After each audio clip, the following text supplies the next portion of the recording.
भारतीय प्रशासनिक सेवा आईएएस की परीक्षा कैसे दें और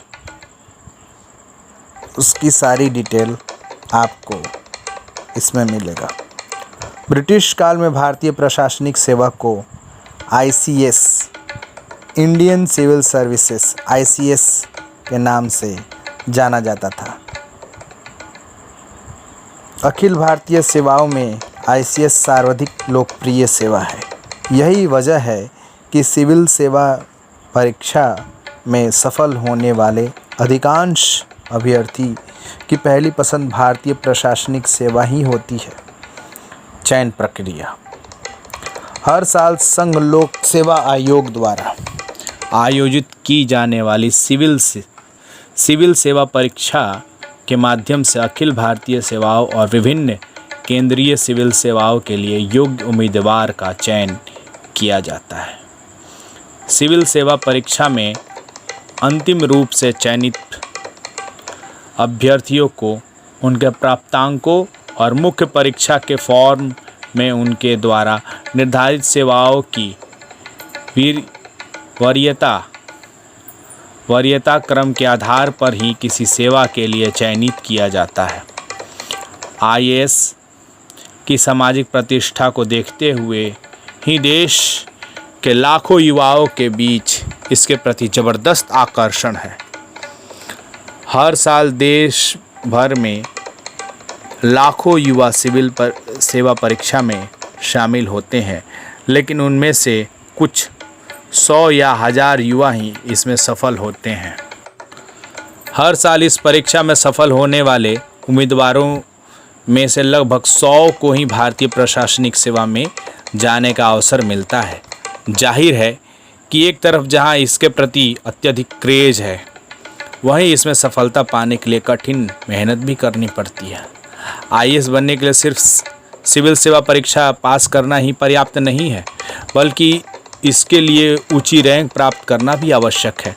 दरअसल इस सेवा में कार्य करने और आगे बढ़ने में इतने अवसर होते हैं कि हर कोई इसके इंजीनियर तथा आईआईएम से पढ़े हुए उम्मीदवार भी आईएएस बनने का सपना सजोए इस परीक्षा में अपनी किस्मत आजमाते हैं और सफल भी होते हैं। शैक्षणिक योग्यता, ध्यान से सुनिएगा। सिविल सेवा परीक्षा में भाग लेने के लिए उम्मीदवार को किसी भी मान्यता प्राप्त विश्वविद्यालय संस्थान से स्नातक होना अनिवार्य है। स्नातक मतलब ग्रेजुएशन, बीए। प्रशिक्षण भारतीय प्रशासनिक सेवा आईएएस के अधिकारियों का प्रशिक्षण ब्रिटिश काल से लेकर अब तक आवश्यकता अनुसार परिवर्तित होता रहा है। वर्तमान में इस सेवा के अधिकारियों का प्रशिक्षण निम्नलिखित चरणों में पूरा होता है। पहला, आधारभूत प्रशिक्षण 16 सप्ताह, मसूरी, उत्तराखंड। दूसरा, व्यावसायिक प्रशिक्षण चरण फर्स्ट 26 सप्ताह, मसूरी में होता है। तीसरा, राज्य स्तर पर प्रशिक्षण जिला प्रशिक्षण 52 सप्ताह का। संस्थागत प्रशिक्षण चरण 1 3 सप्ताह। विभिन्न कार्यालयों में व्यावहारिक प्रशिक्षण जिला प्रशिक्षण 45 सप्ताह। संस्थागत प्रशिक्षण चरण 2 4 सप्ताह। व्यावसायिक प्रशिक्षण चरण 2 9 सप्ताह। आधारभूत प्रशिक्षण सिविल सेवा परीक्षा में चयनित उम्मीदवारों जिनमें भारतीय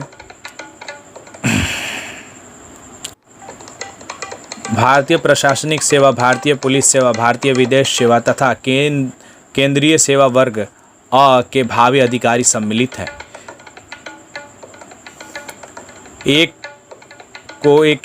एक साथ लाल बहादुर शास्त्री राष्ट्रीय प्रशासन अकादमी मसूरी उत्तराखंड में 16 सप्ताह का आधारभूत प्रशिक्षण दिया जाता है। यहाँ इन सेवाओं के प्रशिक्षु अधिकारी एक साथ प्रशिक्षण प्राप्त करते हैं।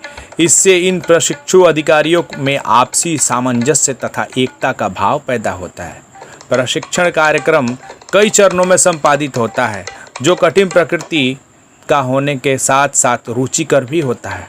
आधारभूत प्रशिक्षण।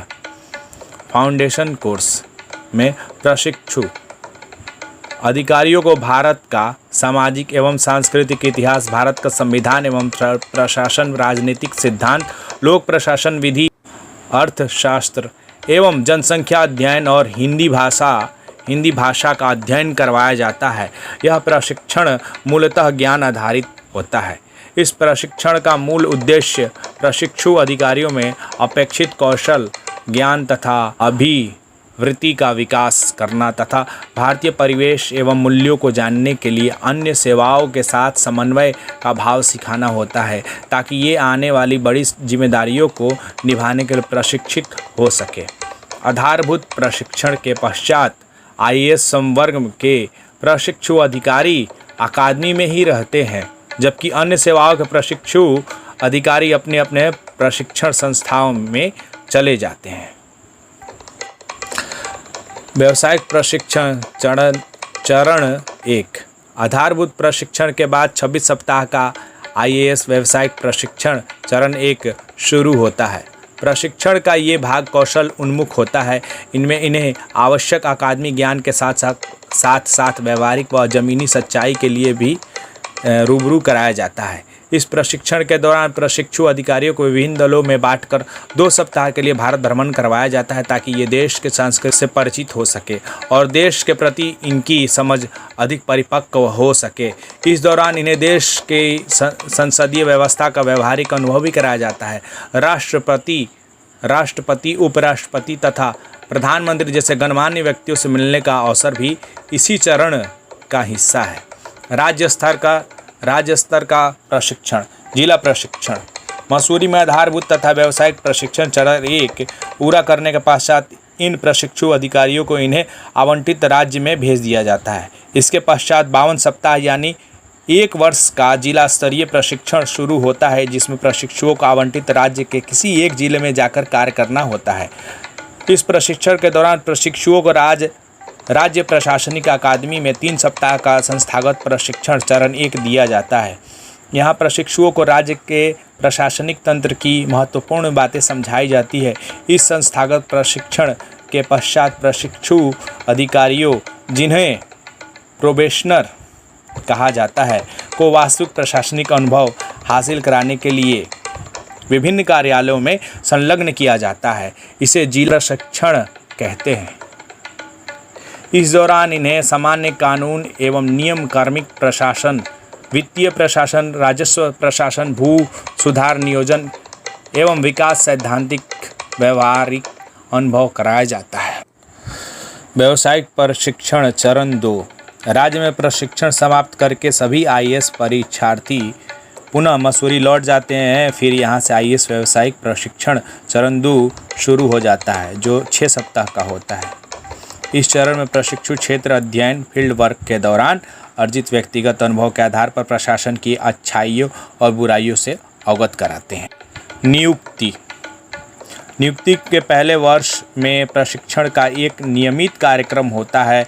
इसके पश्चात उन्हें एक अनुभाग, सब डिवीज़न सौंप दिया जाता है।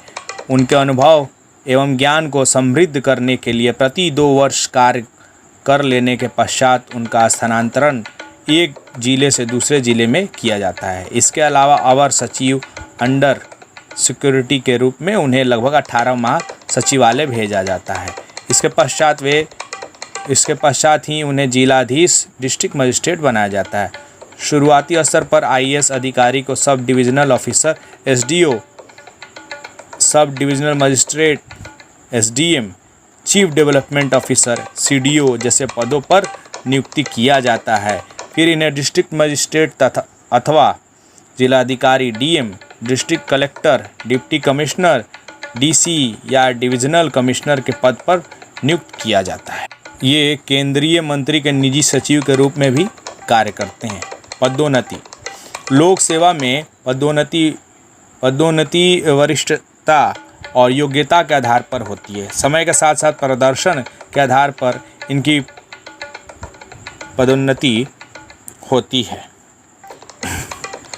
पदोन्नति के बाद ये केंद्र सरकार और राज्य सरकार के अंतर्गत कई पदों पर कार्य करते हैं। ये क्रमशः निम्नलिखित पदों का दायित्व संभालते हैं: अवर सचिव, भारत सरकार के अधीन उप सचिव, भारत सरकार के अधीन निर्देशक, भारत सरकार के अधीन संयुक्त सचिव, राज्य सरकार के अधीन सचिव, भारत सरकार के अतिरिक्त सचिव, राज्य सरकार में मुख्य सचिव, भारत सरकार में सचिव, प्रधान सचिव, कैबिनेट सेक्रेटरी। आईएएस अधिकारी के रूप में इनकी सर्वश्रेष्ठ पदस्थापना प्रधानमंत्री तथा विभिन्न राज्यों के मुख्यमंत्रियों के प्रधान सचिव के रूप में होती है। सेवाकालीन प्रशिक्षण: अकादमिक प्रशिक्षण के पश्चात इन अधिकारियों को जो प्रशिक्षण दिया जाता है उसे कार्य करते हुए प्राप्त होते हैं। आईएएस अधिकारियों को सेवा में रहते हुए 6 से 9 वर्ष, 10 से 16 वर्ष तथा 17 से 20 वर्ष की अवधि पर सेवाकालीन प्रशिक्षण दिया जाता है। इस प्रशिक्षण प्रायः अल्पावधि होता है।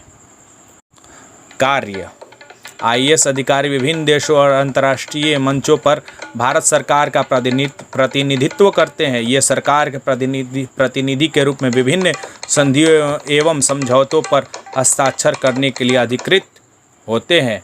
जब ये जिला स्तर पर कार्य करते हैं तो उन्हें अधिकारी, कलेक्टर आदि नामों से जाना जाता है। सचिवालय में ये उप सचिव, अवर सचिव, मुख्य सचिव, प्रधान सचिव जैसे दायित्व निभाते हैं। तो ये थे आईएएस कैसे बनना है उसका पूरा डिटेल। आशा करते हैं कि आपको आईएएस बनना हो तो ये आपको अच्छा अनुभव देगा, एक मार्ग देगा। तो मित्रों, आप सब हमारे चैनल को ज़्यादा से ज़्यादा सब्सक्राइब करिए, शेयर करिए और लाइक करना ना भूलें। आपका अपना भारतीय चैनल जिसका नाम है सरकारी ज्ञान। भारत माता की जय। जय हिंद, वंदे मातरम।